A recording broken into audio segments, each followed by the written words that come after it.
안녕하세요. 폐업하고 나서도 이 중개서를 찍게 될 줄은 몰랐는데, 아쉽다는 후기와 또 이렇게 종종 올려달라는 말씀이 있으셔가지고 한번 찍어봅니다. 그래도 조금 이벤트가 있었던 거 위주로 제가 계속 영상에서 소개를 해드렸고, 오늘 이야기 드릴 거는 기존에 찍을까 말까 되게 고민했던 이야기예요. 왜냐면, 일단 내용이 되게 길고, 그리고 이 사건으로 인해서 제가 상처를 너무 많이 받았고, 정리하기에 너무 복잡한 좀 그런 사건이라서, 고민을 하다가 이야기를 하는 부분이고, 일단 시작할게요.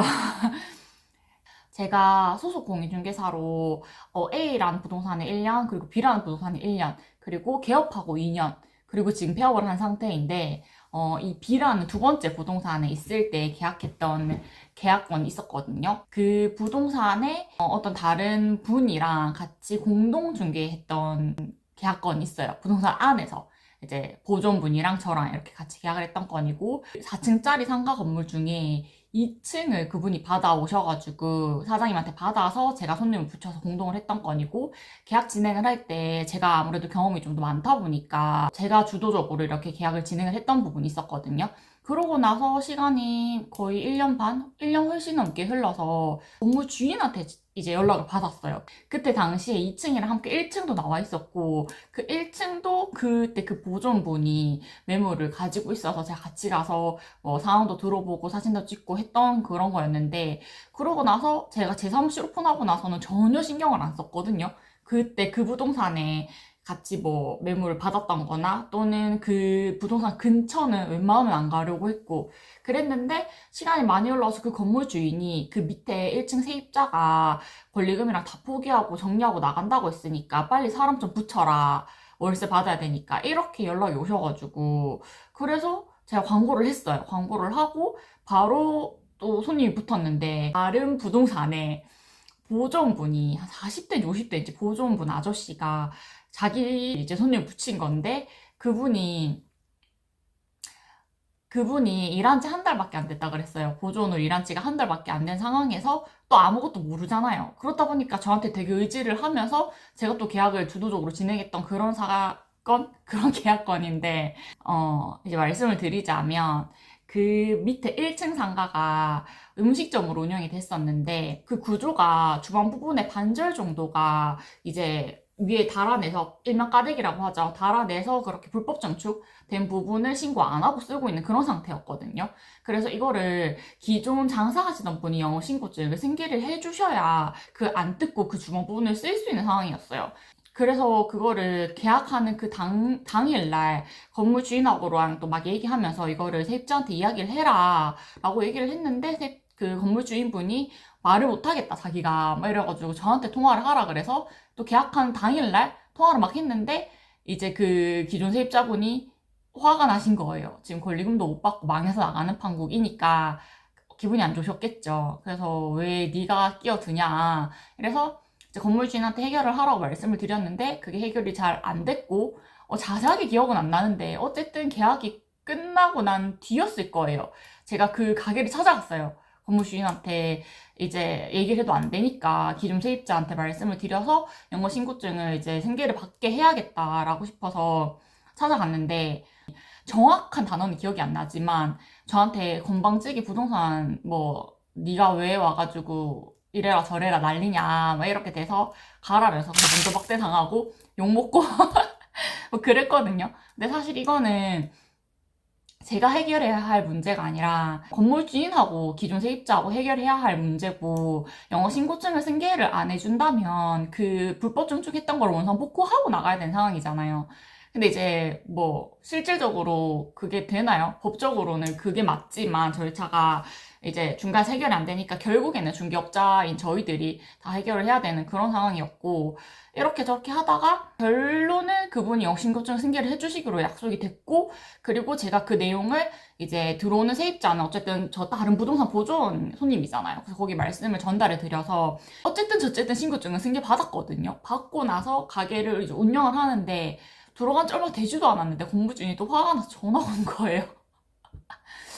왜 전화가 왔나 싶어가지고 막 이야기를 자초지종 이제 사연을 들어보니, 이 밑에 세입자가 들어가자마자 월세를 안 내고, 근데 전화도 잘 안 받고, 뭐가 하여튼 불만이 많으셨어. 불만이 많아가지고, 계약 끝났는데 사실 월세 안 주는 거는 제가 관여 부분은 아니지만, 뭐 문제가 생기면 부동산 전화 오니까. 그래가지고 몇 번이나 불려나가서 심지어 오래 자꾸 그 전화로 안 하고, 그래가지고 한 세네 번 불려나가고, 계속 전화 오고 이랬는데, 그 뒤에 더 큰 사건이 발생을 했는 게, 화장실이 안에 내부에 있었거든요. 그 온전한 화장실이. 근데 증축된 주방 옆에를 또 달아내서 화장실을 외부 화장실 한 개 더 만든 거예요. 그래가지고 그것 때문에 이제 건물 주인이 더 화가 난 거예요. 근데 그게 사실 연락이 잘 되고 월세를 잘 냈더라면 문제될 부분이 아니었을 수도 있거든요. 그 건물 주인의 마음은 잘 모르겠지만 그렇게 또 두 분이서 투닥거리다가 또 해결이 안 돼 전화가 왔어. 근데 이제 두 명 다 물고 늘어질 게 없으니까 이제 결국에는 원래 증축이 되어 있지 않냐 부터 시작해서 다 뜨더라. 이걸로 싸우시는데 계약서에 그걸 다 명시를 정확하게 했죠. 뭐 주방에 뭐 서쪽 뭐 동쪽 어느 부분에 얼마 정도 증축이 되어 부분이 있고 이 사실을 확인하고 계약을 하는 거라고 다 써져 있던 상태고, 그리고 그 한국공인중개사 협회인 그 한방 프로그램을 써서 계약서를 작성을 했었거든요. 근데 거기에 저희가 계약자 정보를 이름 뭐 주민등록번호 다 써서 출력을 하잖아요. 다 출력이 되고 거기 이름에 이름 써져 있는데 저는 자필로 한 번 더 쓰라 그러거든요. 쓰고 서명을 하거나 쓰고 제가 도장을 찍거나 둘 중에 하나를 하는데 보통 도장 찍는 게 귀찮으니까 그냥 다 가지고 오라 그래가지고 서명하시고 제가 이제 도장 대신 찍어 드릴게요 이러고 찍는 편이에요. 근데 그게 싸우다가 문제가 이제 뭐 커지니까 세입자는 더 이상 별말을 안 하는데 건물 주인이 화가 막 나서는 막 전화하셔가지고 사기 계약이다. 네가 도장 가져가서 찍었지 않냐 이렇게 됐어요. 나이가 70 정도 되는 어르신이신데 그래가지고 이제 화가 날 때 화가 난 거죠 저도. 이렇게까지 중간에서 역할 다 해주고 솔직히 내가 하지 않아도 될 부분을 중간에서 이제 컨트롤 해주고 부를 때마다 불려나가고 진짜 출근 시간 상관없이 밤 뭐 10시 넘어서도 전화 오시고 아침 출근 준비한다고 머리 감고 있는데도 전화 오면 그냥 머리 감다고 받거든요 저는. 너무 열심히 하지 마세요. 이렇게 너무 열심히 해서 스트레스가 더 많은 것 같아. 이제 저한테 사기 계약이라고 하시니까 그래서 얘기를 했죠. 사장님, 직접 손으로 이름 적으시지 않았냐고. 도장만 내가 찍은 거지. 이미 이름 썼는데 무슨 소리 하시냐고. 내가 정확하게 하나부터 열까지 다 설명드렸지 않냐. 이제 싸우다가 그러고 간혹 가다 공동중개할 때도 그렇고 보면은 거기 이름 써져 있으니까 이름 굳이 안 쓰고 그냥 사인하시거나 도장만 찍으신 분들이 있거든요. 진짜 이름 정자로 쓰라 하세요. 정자로 쓰고 옆에 사인을 따로 하거나 도장을 찍거나 한 번 더 하셔야 돼요. 확인 설명서도 그렇고 계약서도 그렇고 어쨌든 그걸 다 진행을 하고 더 이상 중지할 방법이 없는데 계속 연락이 오고 막 이러니까 나중엔 뭐 하소연 들어주는 것밖에 없잖아요. 그러고 나서 그게 그 증축된 부분이 신고가 들어간 거예요. 누가 했는지는 알 수 없지. 근데 결국엔 신고가 들어가서 그거를 뭐 구청에서 나와가지고 검사를 하고 뜨더라 마라까지 나왔는데 그거를 뜯어내고 다시 뭐 하는 경우도 있고 구청마다 이거는 조금씩 다른데 위에 이제 그 지붕 부분을 이제 뜯어가지고 확인하고 다시 가면 다시 쓰시는 경우도 있고 한데 그렇게 지나가는 줄 알았는데 여기서 건물 주인이 이 나이 많으신 그 어르신이 제가 기존에 일했던 그 B라는 부동산에 찾아가서 거기 이 대표분한테 자기가 자문을 구해야겠다면서 계약서를 들고 찾아간 거예요. 저랑 계약서 쓴 거를. 거기 또 나이 많은 남자분 중개사분이 한 분 계신데 대표는 아니고 밑에 있는 중개사 소속 공인중개사가 그 할아버지 휴대폰으로 건물주인 휴대폰으로 저한테 전화가 온 거예요. 받았는데 그 밑에 소속 공인중개사인 거야. 그래가지고 저한테 세영 실장, 이게 어떻게 된 거냐, 계약서 똑바로 쓴 거 맞냐부터 시작해서 막 이렇게 저렇게 얘기를 하시는데 기분이 너무 나쁜 거예요. 그 할아버지를 건물주인은 돌려보내고 저한테 전화를 했으면 또 덜 했을 텐데 그 할아버지 휴대폰으로 저한테 전화를 해서 계약서도 그 사람이 들고 갔잖아요. 보면 알 거 아니야. 전화를 해서 똑바로 계약서를 쓴 게 맞냐니 그게 말이에요, 광고예요? 그리고 제가 그때 부동산에 소속 공인중개사로 있을 때 실장이지 오픈한 지 1년이 넘었는데 세영 실장이라는 거는 저를 이제 그렇게밖에 생각을 안 한다는 거고 나이 한참 많으신 다른 60대 70대 같이 일했던 소속 공인중개사분들 나오신 분들도 포함해서 뭐 보조원이든 누구든 저한테 다 이제 소장님 하시는데 그건 기본적인 예의라고 생각하거든요. 그래가지고 아, 뭐 제대로 썼다 그냥 좋게 얘기하고 끝났는데 전화를 끊고 나서 너무 화가 나는데 저희 또 같이 있던 사무실에 소속국인 중에 두 명이 그때 내가 전화를 받는 그 순간에 같이 있었어요. 다 들릴 거잖아요. 이 두 명이 난리가 난 거예요. 지가 뭔데 전화해가지고 뭐 그러냐 이건 소장님한테 이런 식으로 하면 안 되지 않느냐부터 시작해가지고 이제 같이 얘기를 하는데 듣다 보니까 더 화가 나는 거야. 그래서 그 다음날 그 부동산에 찾아갔어요. 찾아가가지고 솔직히 섭섭하다라고 얘기를 했더니 다 이제 이 실장 걱정돼서 전화한 거다라고 얘기를 하시는데 얘기를 드렸죠. 걱정됐으면 설령 진짜 그 상황이 어쩔 수 없이 통화를 한다고 할지언정 나 같으면 전화 끊고 내 폰으로 다시 전화해가지고 얘기를 한 번 더 했을 거다. 근데 이거는 경우가 아니지 않냐면서.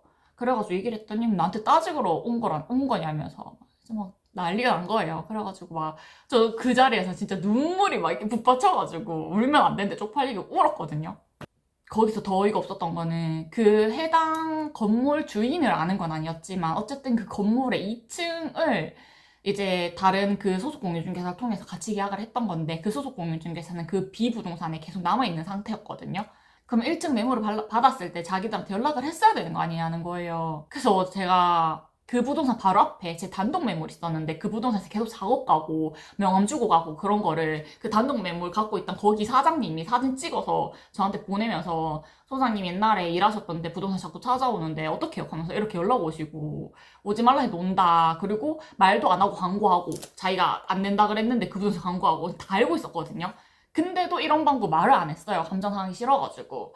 근데 그쪽에서는 자기들이 못 빼서 세입자가 이제 나가는 그런 매물을 심지어 건물 주인이 공동중개 그 안에서 같은 부동산에서 공동중개했는데 왜 저한테 연락을 했겠어요? 일을 그쪽에서 안 하고 제가 다 했잖아요. 그래서 1년 반이 지나서야 저한테 연락 와가지고 매물 내놓은 거를 세입자도 아닌 건물 주인이 그러니까 제가 그 부동산에 넘겨야 되는 게 맞는 건지 뭐 생각하시는 바가 다 다르시겠지만 저는 아니라고 생각합니다. 그렇게 돼서 B부동산이랑은 손절했죠. 다 차단하고 거기 이제 뭐 주요 인물이랑 차단을 다 해버렸고 그 후로는 그 할아버지 70대 할아버지 건물주인 연락도 안 받습니다. 그냥 차단하고 이미 문제될 게 없는데 많이 도와드린 거거든요. 솔직히 말해서 너무 스트레스를 많이 받았기 때문에 거의 한 달 반, 두 달 가까이를 뭐 10시 그 심지어 전화 차단하니까 카톡으로 보이스톡 오더라고요. 1시 반에. 그래가지고 문자 장문으로 보내놓고 막 이런 분이신데 맨 처음에 A부동산에 소속 공인중개사로 있던 그 소장님하고는 계속 다시 거기 지금 소속 공인중개사로 등록을 해둔 상태거든요.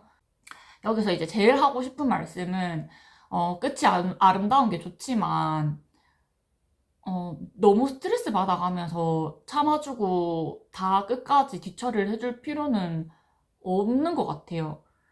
진짜 그래서 제가 그렇게 마음이 힘들어서 중개를 하기 싫었던 그랬던 일이 발생이 되니까 이제 적당히 그냥 그렇게 하시면 될 것 같고 그리고 한 가지 더 하고 싶은 말씀은 이제 계약서를 정말 꼼꼼하게 써야 되는데 임대 임차인을 위해서 그리고 기존 사장과 후 사장을 위해서도 꼼꼼히 써줘야겠지만 우리 중개사 스스로를 보호할 수 있는 그런 특약이나 또는 그 확인 설명은 정확하게 써주셔야 되는 게 맞는 거고 너무 당연한 거고 그리고 여기 이름 써있는데 사인만 하면 안 되냐 도장 네가 찍어라 이런 건물 주인들이 꽤 많으신데 계약서 그렇게 대충 쓰시면 안 되고 무조건 자필로 이름 꼭 쓰게 하시고 그 다음에 도장 사인까지 확실하게 받으시기를 바랍니다. 내용이 좀 길고 정신이 없어서 이걸 소개드리기가 좀 그랬는데 그랬던 사건이 있었습니다.